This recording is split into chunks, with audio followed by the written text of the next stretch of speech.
Day 1 with our guinea babies. Today, sobrang aga gumising ng mga anak ko, as in 6 a.m. pa lang gising na sila. Nauna pa silang gumising sa akin just to check their guinea pigs. Gusto na kasi nilang sanayin yung babies nila sa kanila, i-cuddle, i-pet, and i-try i-hand feed. Very mabait naman yung guinea babies na nakuha namin. Though yung gray talaga, medyo pumipiglas pa ng konti pagbubuhatin, which is normal naman daw since nag-a-adjust pa. Pero medyo natatakot kasi yung anak ko kasi feeling niya natutusok siya nung kuko. Okay naman so far, wala pa rin yung ibang mga order namin na accessories nila, kaya same setup pa rin muna sila today. Nabilan na rin namin sila ng pellets nila and ang dami nilang kinain. Ito pala si Biscoff, yung brown, and ang cute-cute niyan, ang takaw-takaw niya.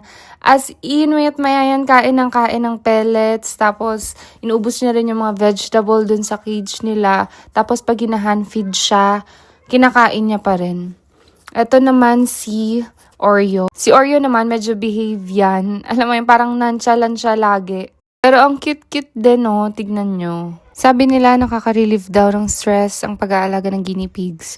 Well, tignan natin. Minsan napapaupo na lang talaga ako tapos titignan ko lang sila while they eat or move around. And nakakagaan talaga ng mood somehow. Naglinis na din kami agad ng cage nila since dumating sila kagabi. By morning hanggang afternoon, medyo marami na rin silang wee-wee and poop.